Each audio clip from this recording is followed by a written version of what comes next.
Welcome back friends, welcome to Tanis coaching class. Friends, today I am going to explain you some objective type questions related to board examination paper 2019।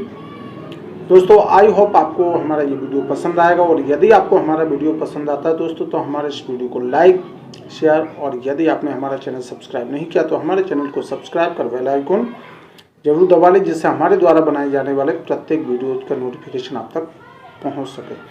तो दोस्तों बिना देर करते मैं इसकी शुरुआत करता हूं। Objective type questions.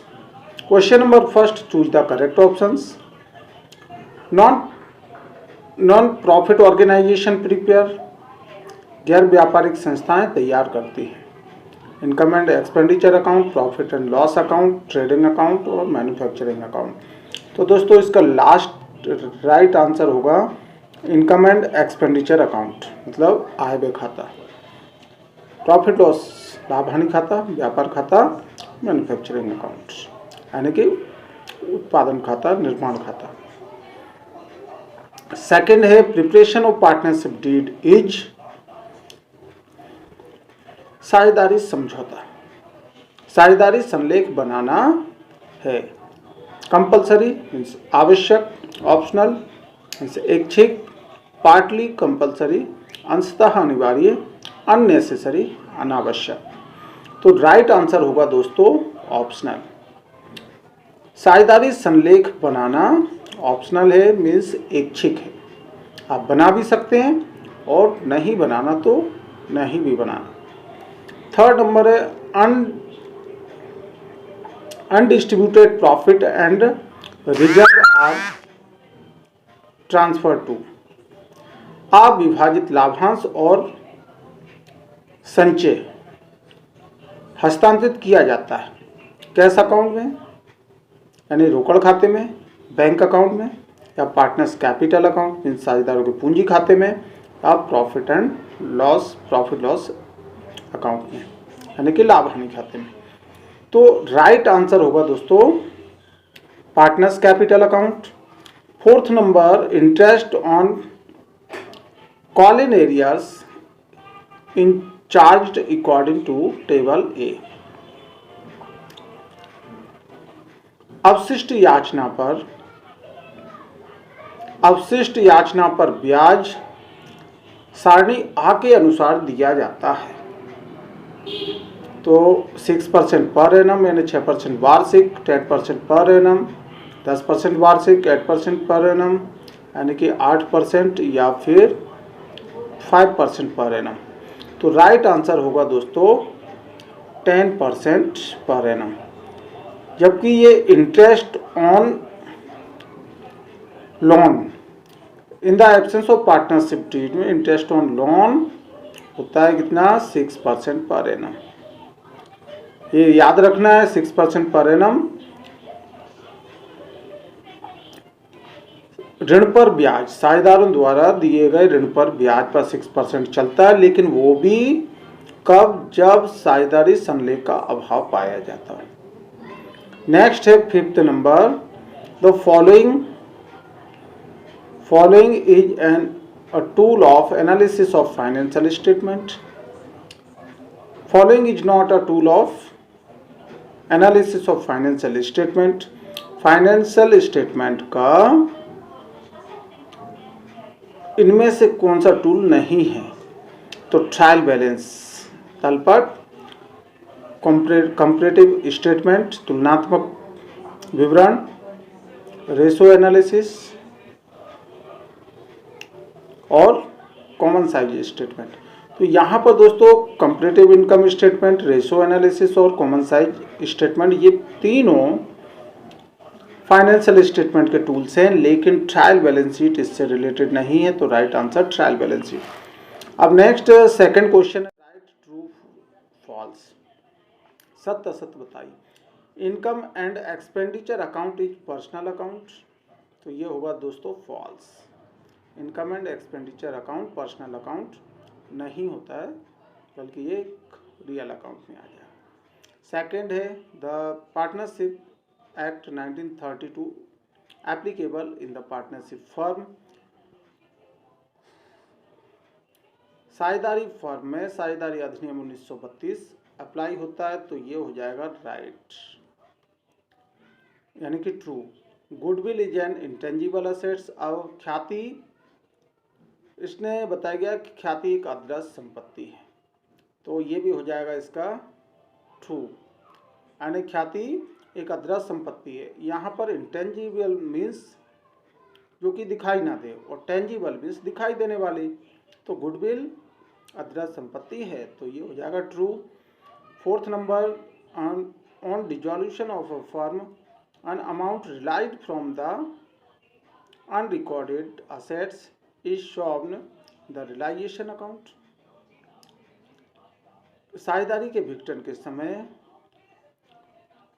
ऐसी असेट्स जो रिकॉर्ड नहीं हुई है उसको लिखा जाता है रियलाइजेशन अकाउंट में, तो ये हो जाएगा ट्रू।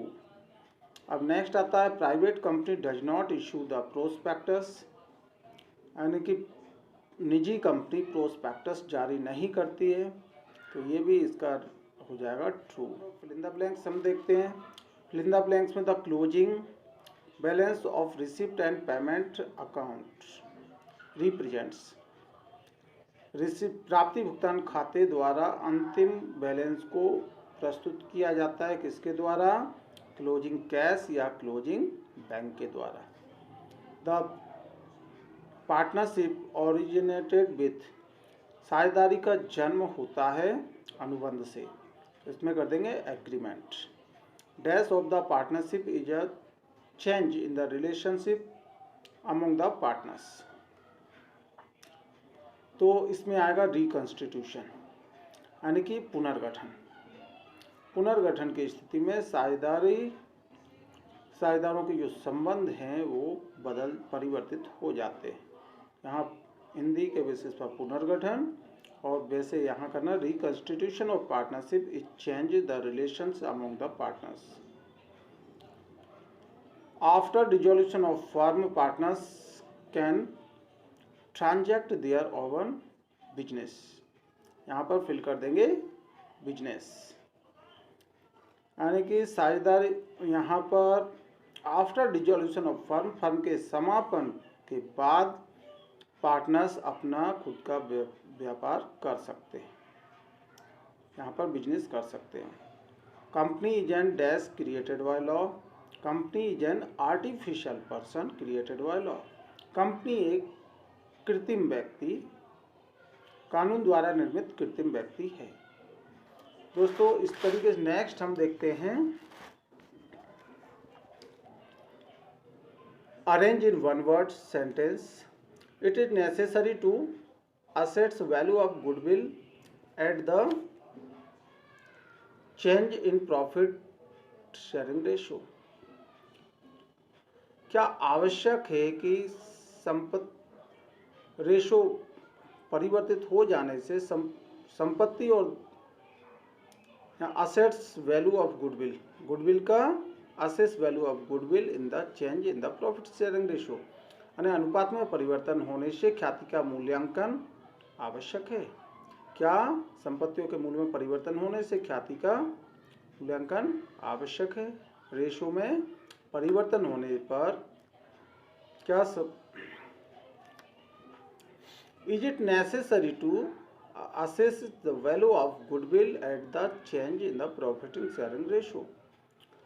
क्या साझेदारों के अनुपात परिवर्तन होने से ख्याति का मूल्यांकन आवश्यक है? तो यस, हाँ, साझेदारी के अनुपात में परिवर्तन होने से ख्याति का मूल्यांकन करना आवश्यक होता है। Second, is dissolution of firm necessary on the dissolution of partnership. क्या फर्म के समापन होने से साझेदारी का समापन, dissolution of firm necessary on the dissolution of partners, क्या साझेदारी के समापन होने से फर्म का समापन होना आवश्यक है? तो नॉट नेसेसरी, आवश्यक नहीं है। फर्म के यहाँ पे साझेदारी के समापन होने से फर्म का समापन होना आवश्यक नहीं है, लेकिन फर्म के समापन होने से साझेदारी का समापन होना आवश्यक हो जाता है। थर्ड नंबर है the person by whom is a company established is called, वो व्यक्ति जिसके द्वारा कंपनी की स्थापना की जाती कहा जाता है प्रोमोटर। फोर्थ नंबर है where total cost is equivalent to the total sales, जहां कुल लागत कुल बिक्री के बराबर हो उस बिंदु को हम कहते हैं ब्रेक इवन पॉइंट, यानी समविच्छेद बिंदु। जहाँ पर लागत और विक्रय बराबर हो, कुल लागत कुल विक्रय के बराबर हो, उस बिंदु को कहते हैं समविच्छेद बिंदु यानी कि ब्रेक इवन पॉइंट। और नेक्स्ट आता है what type of activities of cash flow is received of cash from customer. Cash flow is received of cash from customer इस तरह की एक्टिविटी है, तो ये होगी ऑपरेटिंग एक्टिविटी, संचालन क्रिया। फिर दोस्तों इसकी मैचिंग देखते हैं, तो यहाँ पर normal profit match the columns में नॉर्मल प्रॉफिट दिया है, तो आपको इसको रिलेट करना है कि नॉर्मल प्रॉफिट रिलेटेड होगा सुपर प्रॉफिट से। तो आपको फॉर्मूला याद होगा, सुपर प्रॉफिट का फॉर्मूला होता है आपका average profit minus normal profit, तो ये रिलेटेड है, तो आप इसे सुपर प्रॉफिट से मैच कर देते हैं। नेक्स्ट सैक्रिफिशिंग पार्टनर्स, तो सैक्रिफिशिंग पार्टनर्स का आ जाएगा कंपेंसेशन, सैक्रिफाई करने से उनकी प्रॉफिट है उसमें कंपेंसेशन हो जाता है यानी कमी हो जाती है। नेक्स्ट आता है रिजर्व्ड कैपिटल, रिजर्व्ड कैपिटल होगा, इसको आप मैच कर देते हैं wind up of the company. फिर आ जाता है प्रोप्राइटरी फंड, प्रोप्राइटरी फंड आपका जो होता है वो प्रोप्राइटर रेशो से मैच कर देंगे। फिर ना लास्ट है क्रेडिटर्स, क्रेडिटर्स क्या एक करंट लायबिलिटीज होगा, ये करंट लायबिलिटीज से मैच कर देंगे। तो यहाँ पर दोस्तों ये सामान लाभ आपने सुपर प्रॉफिट मीन्स अधिलाभ से मैच कर दिया, सैक्रिफिशिंग रेशियो को कंपेंसेशन से मैच यानी कि त्याग अनुपात को इससे मैच किया, रिजर्व कैपिटल को मैच कर दिया binding up of company, company का वाइंडिंग अप करना समापन होना, और प्रोप्राइटरी फंड को हमने प्रोप्राइटरी रेशियो से मैच कर दिया, क्रेडिटर्स एंड लेनदार को मैच कर दिया है करंट लायबिलिटीज यानी चालू दायित्व से। अब दोस्तों आई थिंक आपको हमारा वीडियो पसंद आया होगा। यदि आपको हमारा वीडियो पसंद आया दोस्तों तो हमारे इस वीडियो को लाइक शेयर, और यदि आपने हमारा चैनल सब्सक्राइब नहीं किया तो हमारे चैनल को सब्सक्राइब कर बेल आइकन जरूर दबा लें, जिससे हमारे द्वारा बनाए जाने वाले प्रत्येक वीडियो का नोटिफिकेशन आप तक पहले पहुंच सके। तो दोस्तों इस तरीके से हमारा वीडियो ये कंप्लीट हो जाता है। अब आगे नेक्स्ट वीडियो में मिलते हैं, तब तक के लिए बाय बाय।